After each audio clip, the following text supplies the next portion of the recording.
Bonjour à tous et bienvenue pour ce nouvel épisode des interviews Skill to Sell. Aujourd'hui, je reçois Agnès qui est sparring partner. Salut Agnès. Salut, merci de me recevoir François.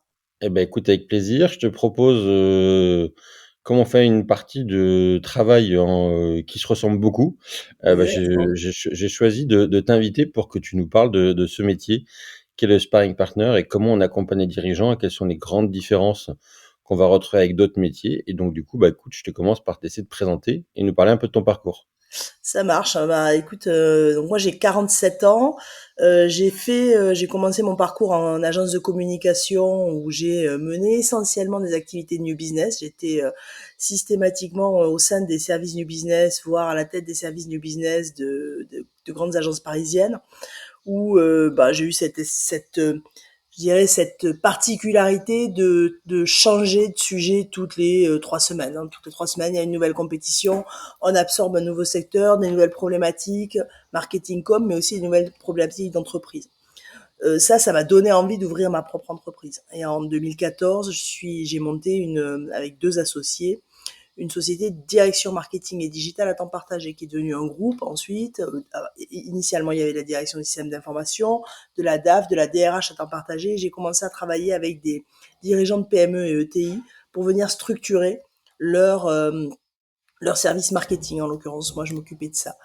Euh, Ça m'a permis aussi cette expérience d'entrepreneurial de faire deux fusions-acquisitions, des changements de marque, des changements réorganisationnels. Voilà, j'ai pu à ce moment-là, avec mes clients, mais aussi au sein de mon entreprise, gérer énormément de problématiques, je veux dire stratégiques différentes. Et du coup, quand j'ai vendu mon entreprise à mes associés en 2023, je me suis posé la question de comment je pouvais continuer à être utile au paysage PME et notamment aux dirigeants dont j'avais constaté que c'était pas facile tous les jours en fait, que quand bien même on a des associés, quand bien même on a un comité de direction, ce qui est pas toujours le cas des gens en PME, en ETI, on est souvent assez seul. Et j'ai drafté de mon côté en fait, et après j'ai vu que des gens comme toi effectivement existaient, quelques petits cabinets, j'ai drafté cette offre de sparring partnership. Donc pour anticiper un peu ta question, le sparring partnership, moi je le vois vraiment, enfin je fais vraiment le parallèle avec le sport, c'est-à-dire que c'est quelqu'un, c'est pas un adversaire, c'est pas un coach, c'est pas le coach technique hein, qui est sur le terrain et qui vous fait progresser au service ou un coup droit si on prend le tennis. C'est vraiment celui avec qui on s'entraîne, celui avec qui on échange des balles et celui qui avec qui on met, je dirais, qui prend un petit peu le costume de nos problèmes, le costume de nos adversaires et avec qui on teste différentes tactiques, avec qui on discute de différentes tactiques à mettre en place et qui aide finalement à, à décider. Donc voilà, j'ai décidé de devenir sparring partner de dirigeants depuis maintenant 2 ans et voilà, je trouve que c'est une vraie manière de se rendre à nouveau utile auprès de ces dirigeants d'entreprise. Juste pour qu'on comprenne bien, le groupe, quand tu l'as vendu, vous étiez combien de personnes? Comment c'était structuré un petit peu? Alors le groupe qui s'appelle le groupe Référence, il y avait quasiment déjà 200 collaborateurs. C'était un des rares groupes de temps partagé où on avait décidé de recruter les collaborateurs pour les revendre, on va dire, en prestation de service dans 2 ou 3 entreprises, puisqu'en général, ils travaillaient entre 1 et 3 jours par semaine en entreprise. Et c'était structuré à l'époque par marque. Donc oui, par expertise, on avait référence DSI, enfin on a toujours, hein, il existe toujours, référence DRSI, référence DMD en marketing, référence DAF et référence DRH. Et chaque marque commence, naissait et se développait de manière certes similaire les unes aux autres pour rendre le modèle un peu scalable, mais de manière très indépendante. Et quand j'ai vendu le groupe, on a changé changé de direction en fait et on a commencé à plutôt s'organiser régionalement plutôt que par marque, ça faisait beaucoup plus de synergie. Toi, justement, c'est un besoin que tu aurais eu en tant que dirigeante d'avoir un sparring partner? Moi, je pense que alors notamment dans des moments assez clés qui ont été les fusions-acquisitions et notamment un moment qui, moi, pour moi, a été un moment qui a été difficile, je dirais, qui a été l'intégration des sociétés qu'on avait achetées. Oui, je pense que c'était utile parce que c'est là où on commençait à se désaligner. C'est normal en fait. On s'est désaligné entre associés. Certains, moi en l'occurrence, qui étaient sur le terrain, et les autres qui voyaient les choses de manière plus éloignée, et ça s'est désaligné. Et je pense que moi, j'aurais eu profité effectivement d'une personne qui me donne de la lucidité pour prendre ce qu'il y avait de bon à prendre chez mes associés et continuer à lutter peut-être sur ce sur quoi je pensais que c'était nécessaire. On est d'accord que faire l'acquisition, c'est relativement simple, hein, il suffit de sortir un carnet de chèques.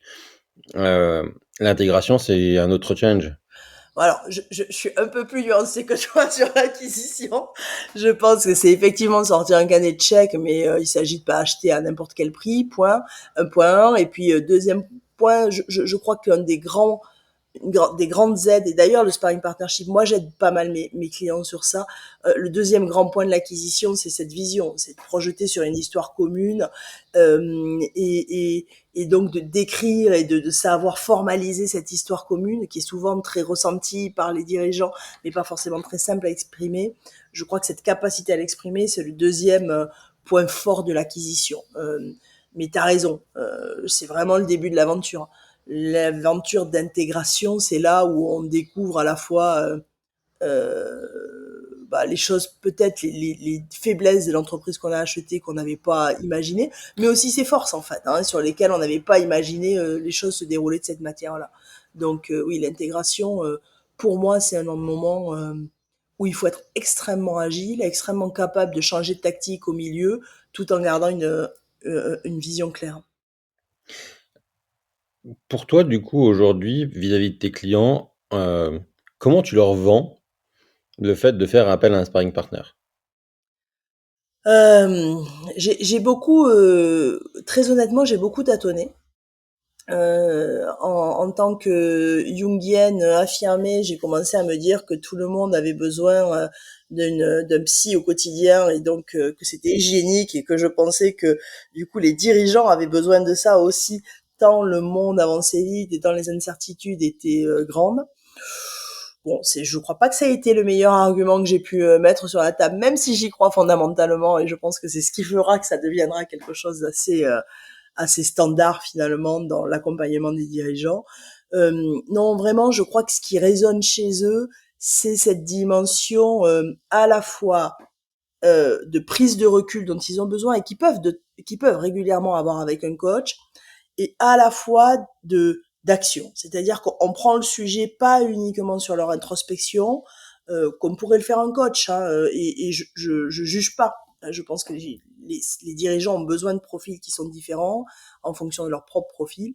Donc c'est pas uniquement pour moi de l'introspection, c'est pas uniquement non plus tiens voilà la réponse à ton problème comme pourrait être un consultant. C'est vraiment une voie du milieu qui ne perdent pas le contrôle sur leur entreprise, ils ne perdent pas de contrôle sur leurs décisions, ils ont simplement finalement quelqu'un qui de manière très maïeutique va leur faire accoucher eux-mêmes des solutions, il va les faire entrer dans l'action. Et c'est vraiment de rester dans cette dynamique d'action qui est pour moi l'argument clé et qui fait qu'effectivement ils basculent dans la typologie d'accompagnement. Ils sont souvent accompagnés par des coachs, mes clients.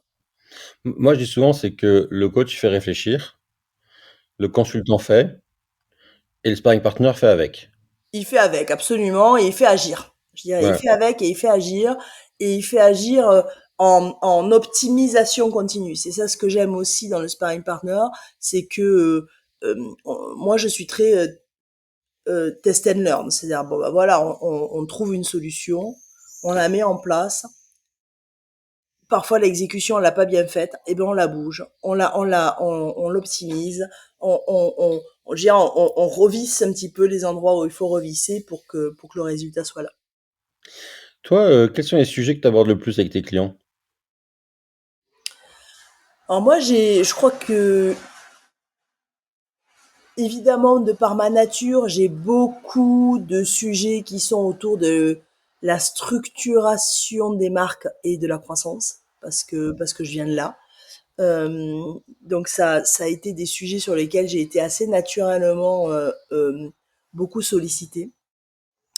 Euh, et toutes les dérives organisationnelles qu'il y a là-dedans. J'ai aussi fait, mais c'est l'histoire qui a fait ça, beaucoup de missions de prise de fonction. C'est-à-dire qu'un dirigeant qui vient ou créer une entreprise, ou reprendre une entreprise, ou venir prendre un nouveau job parce que il change d'entreprise et il prend la direction générale. J'ai fait beaucoup de missions ici qui aidaient à finalement clarifier très vite les enjeux avec lui et lui faire gagner du temps de prise de fonction et surtout beaucoup d'impact à ce moment-là. C'est des missions que j'aime bien faire aussi. Par moment, on peut peut-être rapprocher ça d'un manager de transition.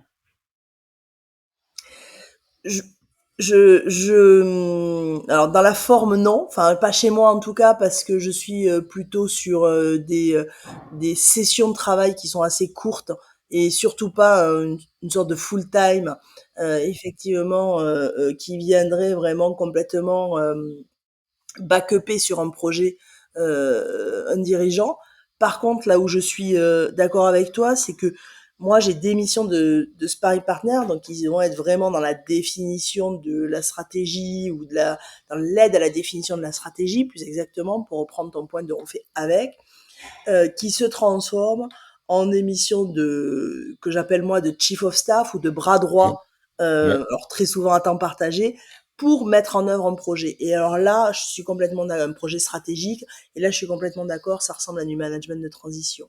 Et ça fait du sens, je pense que ce soit la même personne qui le fasse, parce qu'elle connaît l'entreprise, elle a aidé à formaliser la stratégie, et du coup, elle est capable d'aligner toutes les équipes derrière. Moi, je pense souvent quand des projets sont pas n'aboutissent pas, c'est qu'en général, l'alignement avec les équipes, il manque quelque chose, il manque une pièce dans le puzzle. Et donc, du coup, le sparring partner qui se transforme en bras droit permet d'aligner ça et permet aussi d'ailleurs de faire remonter du terrain. C'est souvent là qu'il y a un problème. Remonter du terrain, des petits ajustements dans la stratégie ou dans le projet qui, tout d'un coup, le rendent opérationnel. Mais c'est simple, hein, tu as passé du temps avant avec les équipes pour diagnostiquer la situation. Tu es la personne la plus légitime pour piloter la Complètement. transformation. Complètement. Complètement. Après, il y a, je pense, et je suppose que tu le vis aussi, mais je pense qu'il y a beaucoup de savoir-être là-dedans. C'est-à-dire que c'est finalement euh, un art, je dirais, ou en tout cas, oui, une compétence, que de savoir être le bras droit du dirigeant et en même temps hyper apprécié des équipes. Et pour moi, vraiment la condition, c'est de savoir être autant à l'écoute du dirigeant que des équipes, et être très fortement à l'écoute des équipes qui opérationnellement ont des choses à faire remonter, qui doivent venir influer la stratégie, à minima, parce que ça va influencer son exécution. Et on sait ô combien l'exécution est partie prenante de la stratégie aujourd'hui. Ah bah, Il vaut mieux une mauvaise stratégie bien exécutée qu'une bonne stratégie mal exécutée, disent certains. Je suis assez d'accord. moi aussi. Mais je pense surtout que, enfin, une des parties de l'après, on va dire, première mission, euh, c'est de faire des points réguliers avec justement les deux, les équipes et le dirigeant pour bien coller, pour bien s'assurer qu'en fait on colle aux aspirations de tout le monde. Et Absolument. si on reste dans un rôle tour d'ivoire, ça peut être un petit peu compliqué. Euh, et pour l'avoir vécu et le vivre dans certaines missions, de temps en temps, on oublie qu'il faut rester proche du terrain et parce qu'on est dans la transformation, qu'il y a beaucoup de chantiers à porter et, euh, c'est un sacré challenge. Ouais, je suis complètement d'accord avec toi. Toi, les missions sur lesquelles tu interviens, elles durent combien de temps à peu près aujourd'hui? Alors, elles peuvent durer on va dire, quelques jours, hein, sur les missions de prise de fonction. Je pense qu'on a fait, allez, 40 heures de travail, hein, Mm. pour formaliser, on va dire, à la fois l'activité de l'entreprise et un début de plan stratégique. Euh, à 6 mois, 18 mois sur des projets vraiment qu'il faut mener d'une manière plus profonde. je j'aime bien conserver l'idée que le dirigeant, il est quand même autonome, Mmh. et que il peut éteindre ce sparring partnership quand il sent qu'il est dans des zones de confort ou dans des moments de confiance sur lesquels il a pas besoin de se challenger. Ça fait du Toi, il y a bien de des exemples de missions qui t'ont marqué, par exemple? Oui, alors je dirais qu'il y en a une, je crois que ça va être dans les premières où j'ai accompagné une marque, un site e-commerce en fait.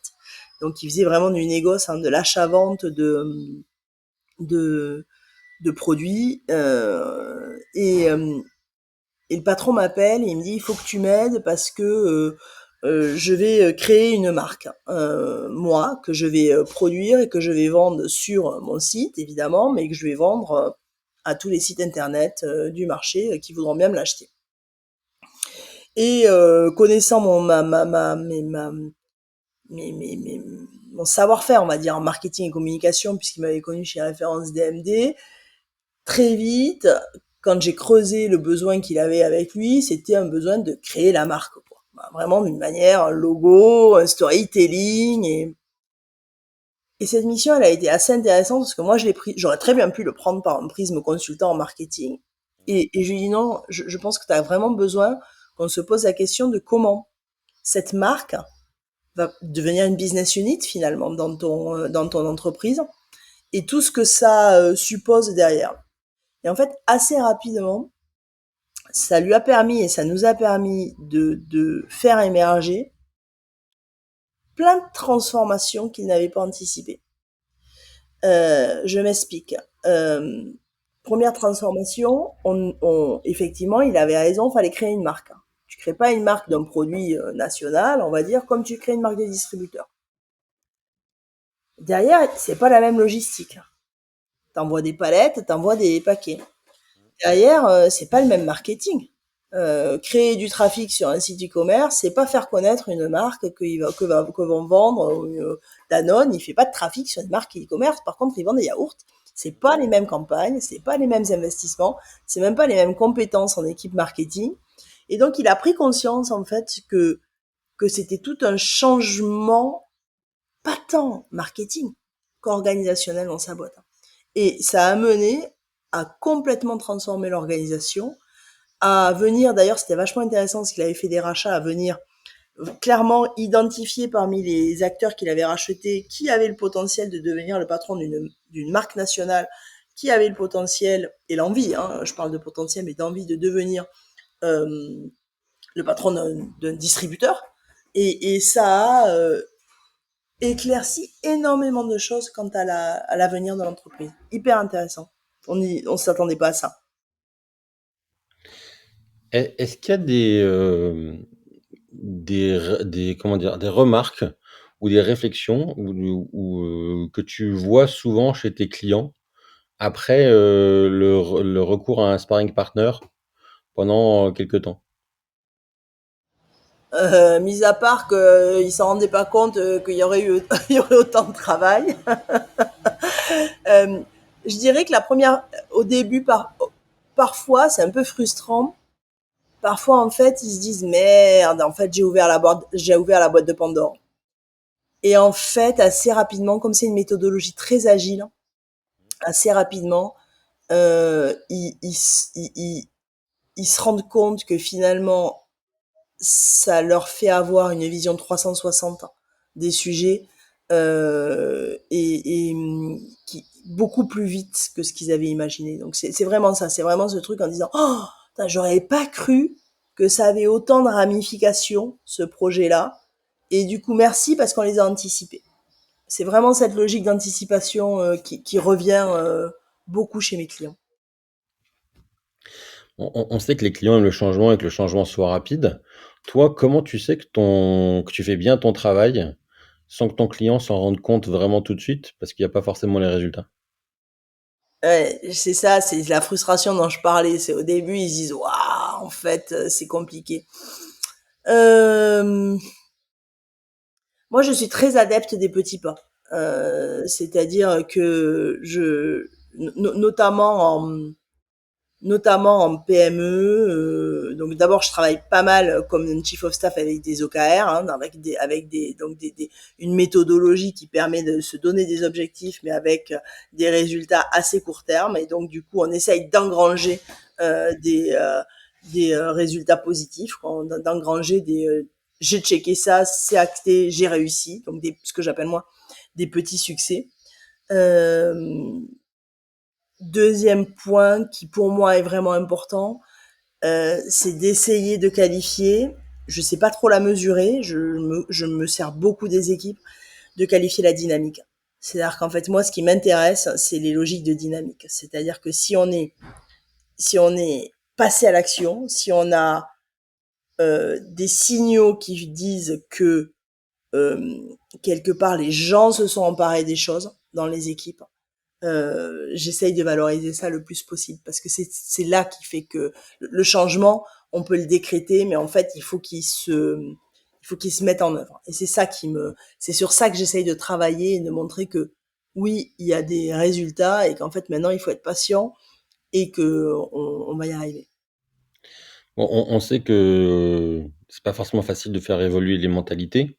Est-ce qu'il y a des erreurs utiles que tu laisses volontairement tes clients faire pour qu'ils prennent conscience de certaines situations? Là Ah où tu as beau les challenger, les accompagner, les prévenir, mais ouais. oui, alors après, moi, j'ai pas un caractère où je les laisse faire l'erreur pendant 6 mois ou 12 mois, hein, mais euh, mais par contre, je sais pas si c'est des erreurs, mais parfois je leur laisse leur rythme quand même. Je vais donner l'exemple d'une agence, d'un patron d'agence de communication, deux, j'en ai deux d'ailleurs, qui avait, c'est très souvent le cas sur les agences de communication, la gouvernance est très souvent très centralisée sur le dirigeant. C'est-à-dire que là où le dirigeant n'est pas, il ne se passe rien. Donc il y a une grande difficulté dans l'autonomisation des équipes. Objectivement, quand les dirigeants sont ouverts, et en général ils le sont, hein, cette centralisation dans les agences de communication, elle est, je pense, commerciale en fait. Elle vient de l'histoire de l'entreprise, qui est que c'est lui qui signe les contrats, quoi. Euh, c'est lui que les clients connaissent. Donc des outils pour décentraliser à partir du moment où le dirigeant est d'accord, enfin des outils, oui des outils, il y en a plein. Faire des budgets, mettre en place de l'account management,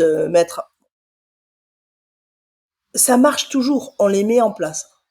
Ça, c'est un gain assez rapide. Après, je ne les surpousse pas pour qu'ils les utilisent réellement. Je leur montre plutôt le fait de l'impact qu'il y a à l'avoir construit et quelque part à ne pas totalement l'utiliser. Et en fait, ils prennent conscience de l'utilisation de l'outil dès lors qu'ils disent ah bah oui mince si je l'avais utilisé, j'en serais pas là. Et je crois que alors ça dure jamais, c'est quoi, 3 mois, 4 mois où on patine un petit peu, mais je pense que dans l'appropriation, euh, il y a en plus cette phase nécessaire de temps en temps de j'ai monté l'outil, ah cool, petite pause. Et ensuite, 3 mois après, ça y est, j'ai compris et j'ai digéré pourquoi il fallait cet outil et du coup maintenant je peux l'utiliser. Et ça, je les laisse souvent ces pauses-là. Oui, je crois que c'est nécessaire dans la digestion.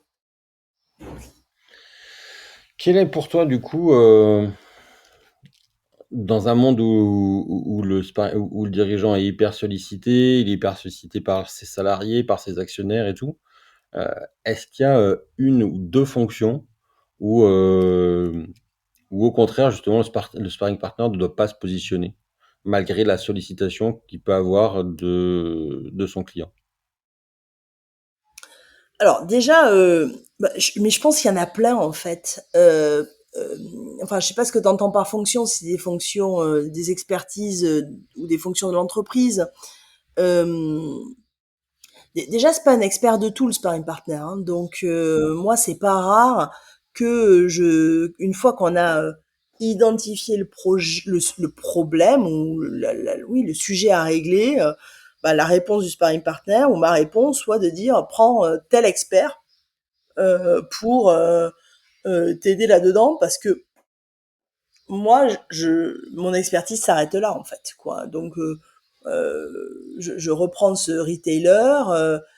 Je pense qu'il y avait un vrai sujet d'adéquation entre entre l'organisation financière, je dirais, c'est-à-dire qui est actionnaire et la liberté que ça leur donnait, enfin qui, à quelle hauteur se situe l'actionnaire, en l'occurrence son investissement, et et l'autonomie dont ils ont besoin culturellement dans cette entreprise pour fonctionner. Pour moi, il y avait une divergence ici, il y avait un paradoxe. Pour moi, c'était un vrai empêchement au bon fonctionnement de la société.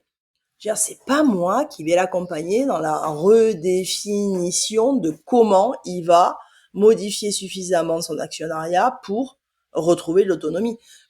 Financièrement, je vais pas le faire. Donc C'est pas ton rôle, ouais. en fait, il faut être très conscient de ce qu'on sait faire. Et vraiment, ensuite, moi, je suis plutôt partisane que les sparring partners aient un gros écosystème d'experts, sachant de la PME, hein, parce que moi, je travaille quasiment qu'en PME ETI. Je pense que c'est pas la même manière de travailler que dans des grands groupes. On est beaucoup plus pragmatique et on colle beaucoup plus au terrain, je pense. Donc moi, je suis plutôt pour que les sparring partners aient un gros écosystème d'experts compatibles à la PME et qui soient aussi de temps en temps des bons intermédiaires entre un dirigeant et un expert pour régler tout un tas de problèmes, de problématiques techniques. Je suis assez d'accord. Enfin, l'objectif, c'est de faire remonter sur la base de son réseau les bonnes compétences pour Exactement. aller vite. Exactement. Et je pense que nous, on amène déjà, nous, en tant que sparring partner, on amène déjà beaucoup de lucidité sur le problème, en fait. Moi, j'aime bien utiliser ce mot-là. Je pense on a ce recul qui nous permet d'avoir une clarté et une formalisation du problème. Et ça, c'est, pour moi, c'est le bénéfice presque number one. Ensuite, on sait discuter avec le dirigeant pour que lui-même, dans ses tripes, trouve la solution, mais parce qu'on aura bien explicité le problème, hein. Et s'il a besoin d'aide, c'est pas forcément nous, encore une fois. Même c'est souvent pas nous. Même c'est a priori pas nous. Et puis ensuite, je dis pas, moi, c'est sûr que s'il faut créer une marque, oui, je peux continuer. Si, encore une fois, s'il faut revoir l'actionnariat et l'organisation financière d'une boîte, bah, c'est pas moi, quoi. Comment tu conseilles à un dirigeant de choisir son sparring partner? Bon, moi je crois qu'il faut un fit culturel. Je pense qu'il faut se comprendre. Je pense qu'il faut, oui, humainement, qu'il y ait un bon fit. Euh, et après, pour moi, l'idéal, en tout cas, c'est comme ça que moi je fais, c'est d'essayer d'avoir un premier diagnostic de la situation, voir dans quelle phase de vie est l'entreprise.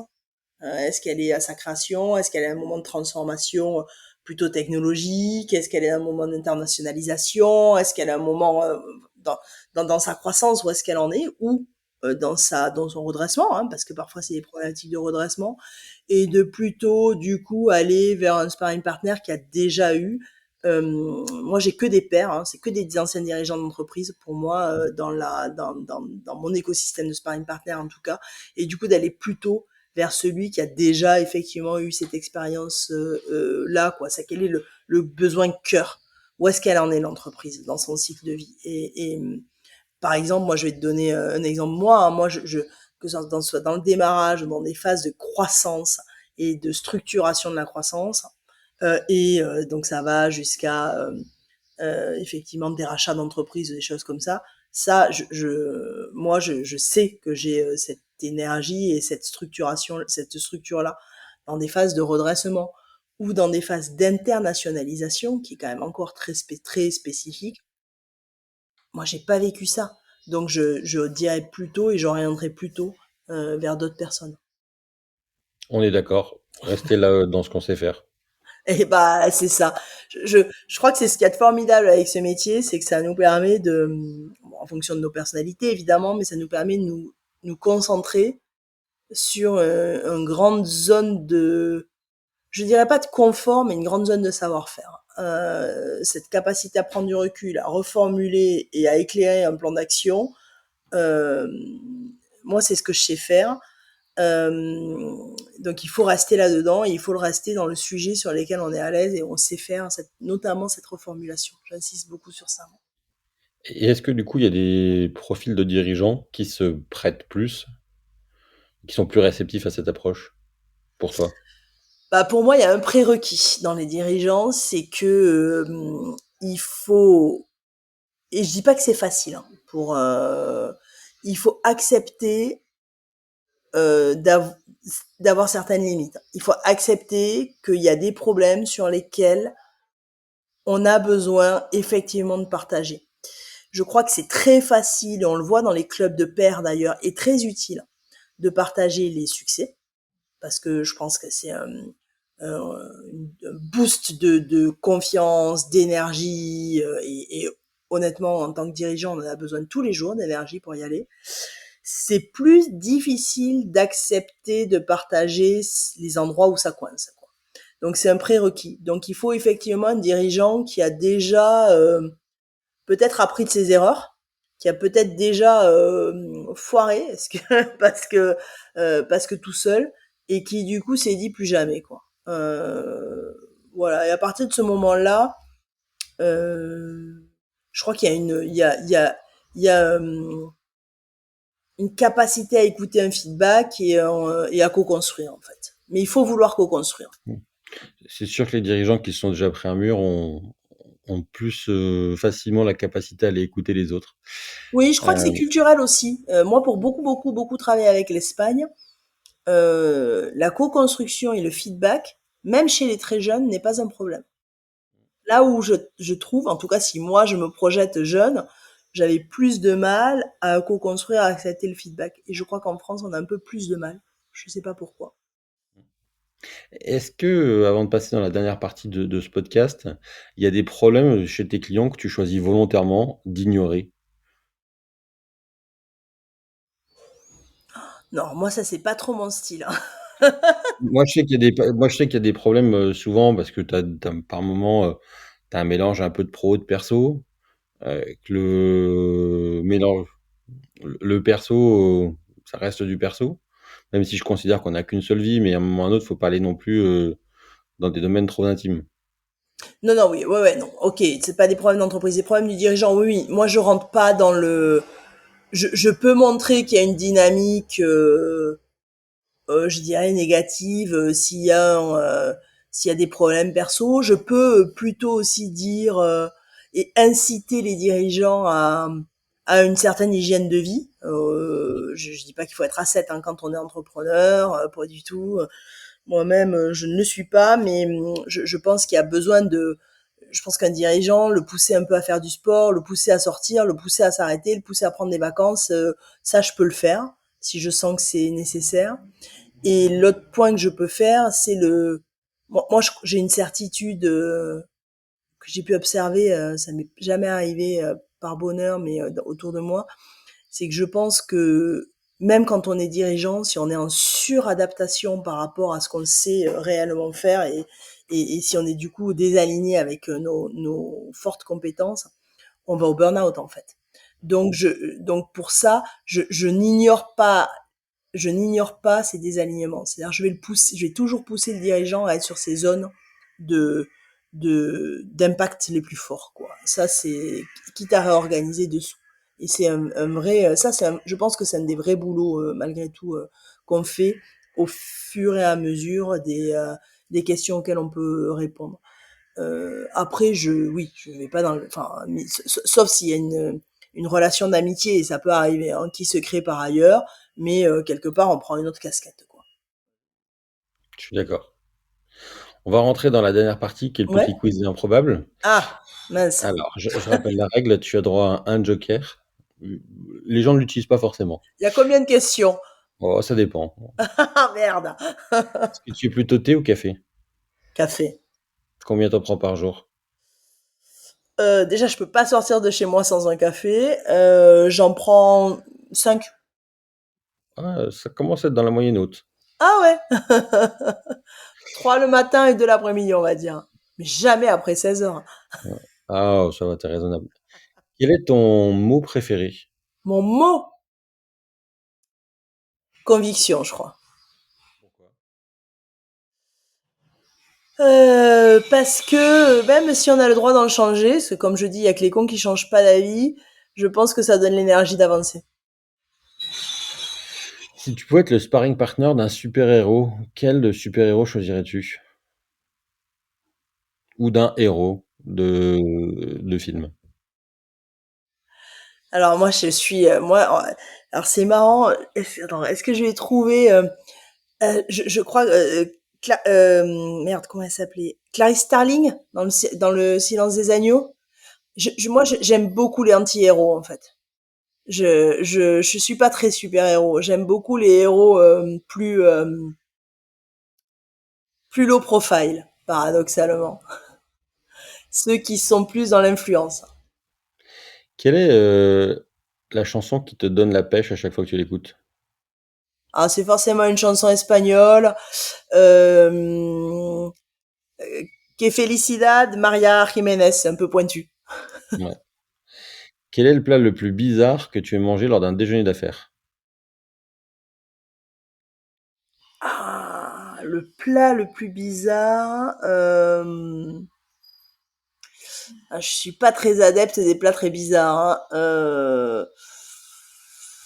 J'ai bien dû me retrouver un jour et pour moi c'est terrible avec des escargots de Bourgogne, quoi. Mais je dirais que la plus grosse anecdote d'un déjeuner d'affaires, c'est qu'on allait déjeuner à la chambre des notaires et on était servi par un majordome en gants blancs et on se regardait tous pour savoir qui devait commencer à déjeuner, de commencer le repas parce qu'on sentait qu'on était loin du protocole. Ça, c'était un grand moment de solitude. Est-ce que tu es plutôt McDo ou gastro du coup? Non, je suis quand même plutôt gastro, mais je suis pas 3 étoiles, hein. Trop compliqué. Si tu Souvent pouvais trop voy compliqué, c'est pas toujours vrai. Ouais. Si tu pouvais voyager dans le temps, à quelle période aurais-tu aimé entreprendre? Ah, je crois que j'aurais adoré avoir une imprimerie au début de l'imprimerie. Pourquoi?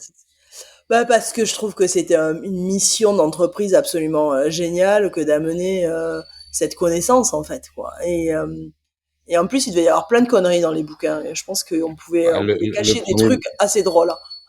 le 1er bouquin, c'était la Bible, hein, qui était imprimée, donc Ouais, ouais, bien sûr, mais on aurait pu y mettre d'autres trucs, c'était rigolo. On- est-ce que tu es plutôt lundi matin ou vendredi soir? Plutôt lundi matin. Bon, on enregistre un lundi matin à 8 heures, donc Ouais, ouais, c'est la plutôt lundi preuve. matin. Honnêtement, moi je suis j'ai pas l'impression de travailler quand je fais ce job de sparring partnership, donc j'ai pas de honte à dire que le lundi matin me va très bien. Quelle est la chose la plus étrange que tu aies dans ton bureau?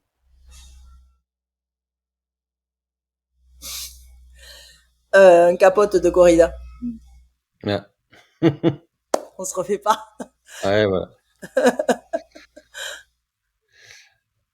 Écoute, merci Agnès du coup pour, le temps que tu nous as consacré. Merci à toi. Si des auditeurs souhaitent venir à ta rencontre, quel est le meilleur canal, pour te contacter? Bon, je crois que le plus simple, LinkedIn, Agnès Mazière, c'est facile à trouver. Bon. Est-ce qu'il y a une personne que tu me suggères de contacter de ta part pour qu'elle vienne, s'exprimer et partager son expérience? Euh, je trouve que ça peut être intéressant d'avoir un dirigeant. Je pourrais t'envoyer peut-être Céline, avec qui j'ai travaillé sur une prise de fonction. Eh Je ben trouve que ça donne un éclairage qui est particulier. c'est génial, super. Ok. Agnès, merci beaucoup. À très bientôt. Merci à toi. Salut, bonne semaine à tous.